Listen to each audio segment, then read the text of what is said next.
Dr. Neil Lewis stood at the edge of his life's greatest pursuit. The loss of his wife, Deborah, and their two children, Glenna and Terry, in a tragic plane crash, had left him shattered. As a renowned geneticist, Neil had been consumed by grief and hopelessness. However, a glimmer of hope emerged in his darkest moments. With samples of their DNA in hand, Neil embarked on a project that would challenge the boundaries of both science and morality.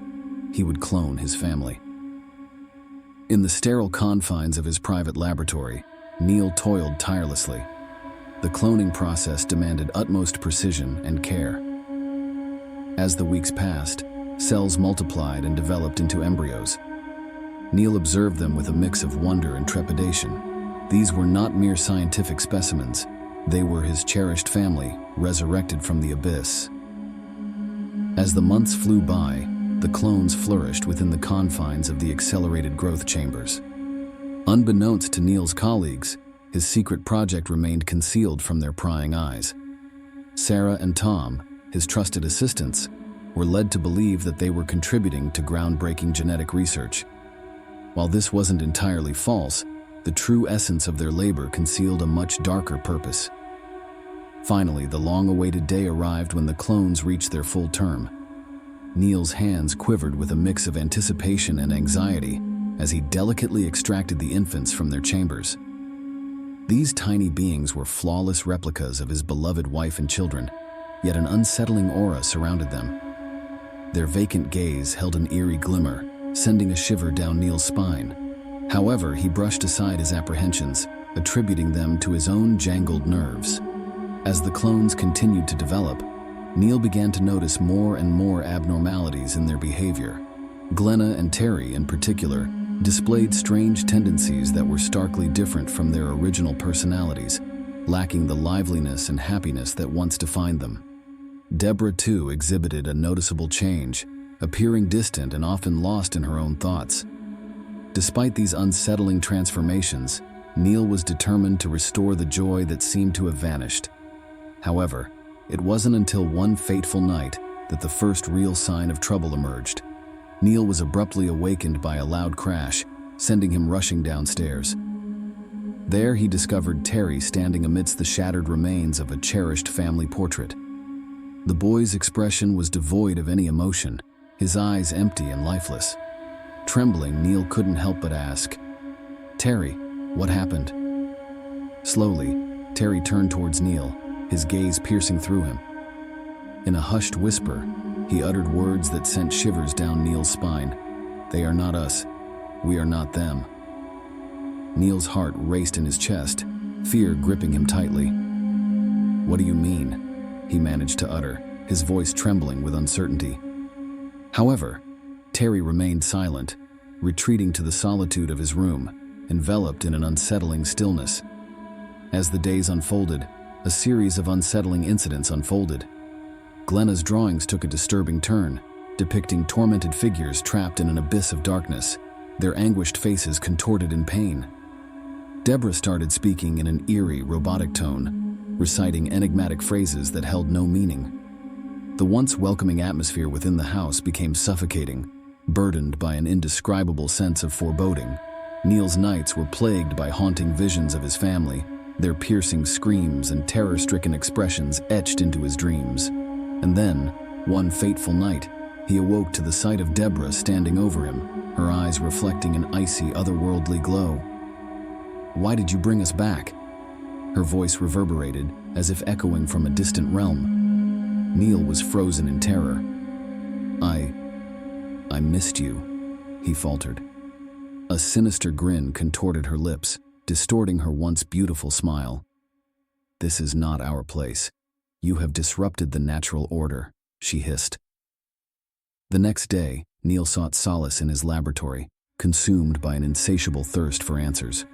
He meticulously examined the genetic data, scouring for any irregularities. What he uncovered sent shivers down his spine.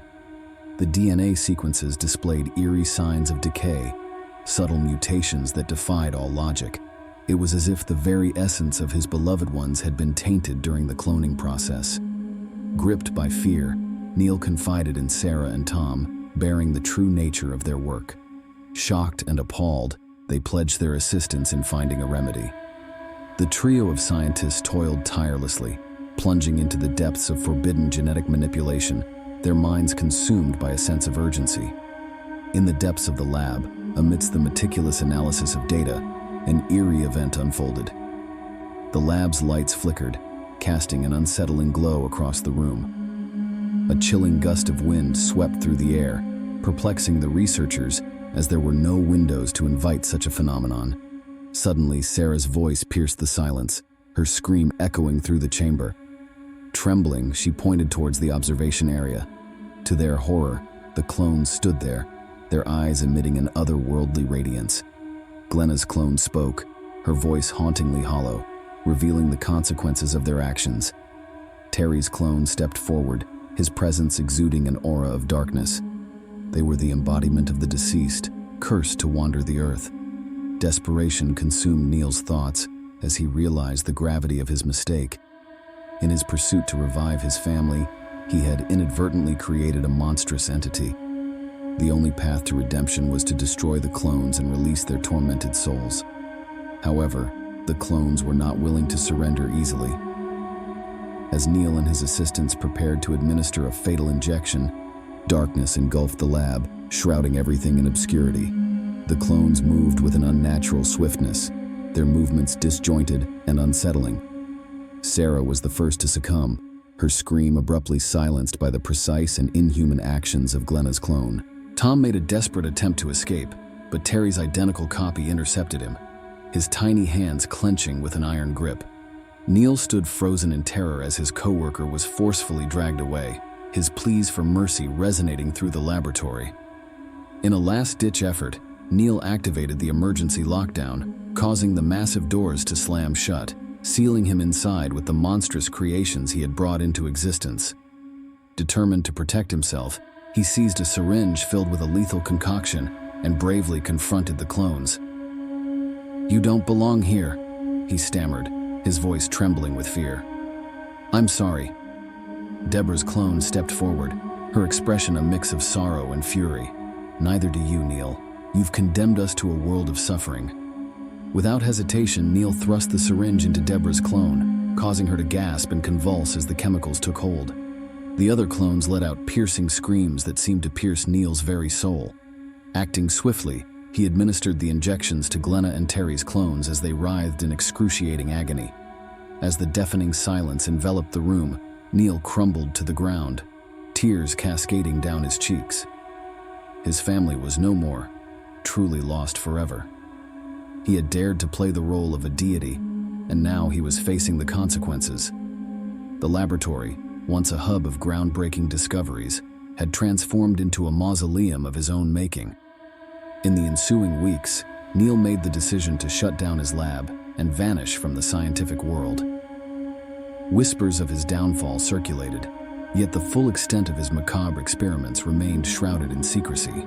Neil chose a life of seclusion, tormented by the memories of his dear ones and the monstrous repercussions of his arrogance. His quest to challenge mortality had only brought death closer, enveloping him in its icy, merciless grip. The specters of his past actions loomed large, serving as a constant reminder of the calamity he had unleashed upon himself and those around him. Neil's story became a cautionary tale, a reminder of the fragility of life and the dangers of tampering with forces beyond our control. His downfall served as a stark warning to those who sought to defy the natural order, a reminder that even the most brilliant minds are not immune to the consequences of their actions. And as Neil faded into obscurity, his legacy lived on as a chilling reminder of the price of hubris.